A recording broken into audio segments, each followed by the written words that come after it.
നമസ്കാരം. Raf talk ഫുട്ബോളിലേക്ക് എവർക്കും സ്വാഗതം.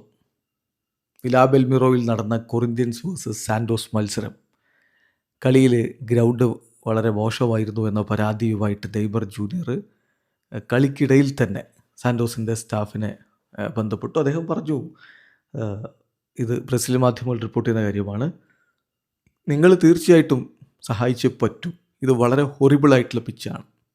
ഇത് സാന്റോസിൻ്റെ സ്വന്തം ഗ്രൗണ്ടിനെ കുറിച്ചാണ് അദ്ദേഹം ഈ പറയുന്നത്. വേണ്ട വിധത്തിൽ വാട്ടർ ചെയ്തിട്ടുണ്ടായിരുന്നില്ല, പിച്ച് വളരെ ഹാർഡായിരുന്നു എന്നൊക്കെ ഉള്ളതാണ് ഇപ്പോൾ പുറത്തേക്ക് വരുന്ന വിവരം. അതുകൂടാതെ തന്നെ വലിയ രൂപത്തിൽ ഫൗളും മറ്റു കാര്യങ്ങളൊക്കെ കണ്ടൊരു കളിയാണ്. കൃത്യമായി പറയുകയാണെങ്കിൽ സാന്റോസിൻ്റെ ഒരു കളിക്കാരന് റെഡ് കാർഡ് കിട്ടി, 3 പ്ലെയേഴ്സിന് ഇഞ്ചുറി പറ്റി, അങ്ങനെ കളിക്കളം വിട്ടു. പിന്നെ ഫൗൾസ് 2 ടീമും കൂടി 35 ഫൗളുകളിലധികം ഫൗളുകൾ ചെയ്തു കൂട്ടി.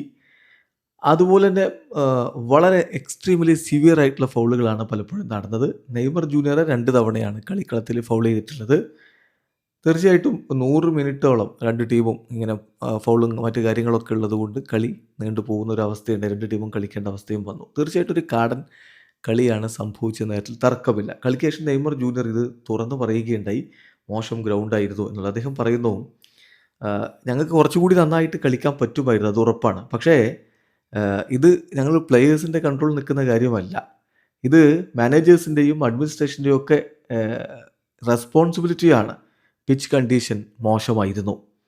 ഒരു ക്ലാസിക്കോ ഡേയിൽ നല്ല രൂപത്തിൽ വാട്ടറൊക്കെ ചെയ്ത് ഗ്രൗണ്ട് നന്നാക്കി ഇടണമായിരുന്നു. പക്ഷേ ഈ രൂപത്തിൽ കാര്യങ്ങൾ ചെയ്യുക എന്നുള്ളത് വളരെ മോശമാണ്. ഫീൽഡ് ഈ രൂപത്തിൽ ഇടാൻ പാടുണ്ടായിരുന്നില്ല.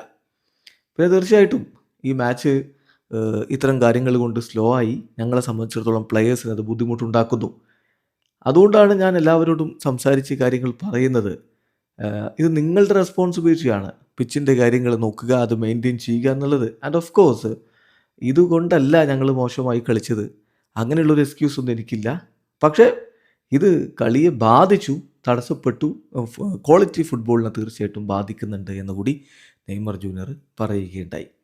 അതേസമയം നെയ്മർ ഇന്ന് അത്ര ഒരു മികച്ച പ്രകടനം നടത്തി എന്നൊന്നും പറയാൻ പറ്റില്ല. sofascore.com അദ്ദേഹത്തിന് നൽകിയ റേറ്റിംഗ് 6.6 മാത്രമായിരുന്നു. അസിസ്റ്റ് കൊടുത്തു, ശരിയാണ്, പക്ഷേ അത്ര ഡിസിസീവായിട്ടുള്ളൊരു പെർഫോമൻസ് അല്ല. ഒരു അസിസ്റ്റ് സ്വന്തമാക്കി, ഒരു ബിഗ് ചാൻസ് ക്രിയേറ്റ് ചെയ്തു, 4 കീ പാസുകൾ കൊടുത്തു, 23 പാസുകൾ കൊടുത്തതിൽ 16 ലക്ഷ്യത്തിലെത്തിയത്. അതായത് 70% പാസിംഗ് ആക്യുറസി. 12 ഡ്യുവൽസിൽ 4 വിൻ ചെയ്തത്. ഇതാണ് കണക്ക്. പക്ഷേ കളി കാണാൻ വേണ്ടി ബ്രസീൽ ടീമിൻ്റെ സ്റ്റാഫ് ഉണ്ടായിരുന്നു. നെയ്മറുടെ പ്രകടനത്തിൽ അവർ സംതൃപ്തരാണോ എന്നുള്ളത് കണ്ടറിയണം. ബാക്കി ഇന്നത്തെ ബ്രസീൽ ടീമിൻ്റെ കോളപ്പ് കാണാം. വീഡിയോ അവസാനിക്കുന്ന ഫുട്ബോൾ ലോകത്തെ കൂടുതൽ വിശേഷങ്ങളുമായി റാഫ് ടോക്സിൽ എത്താം.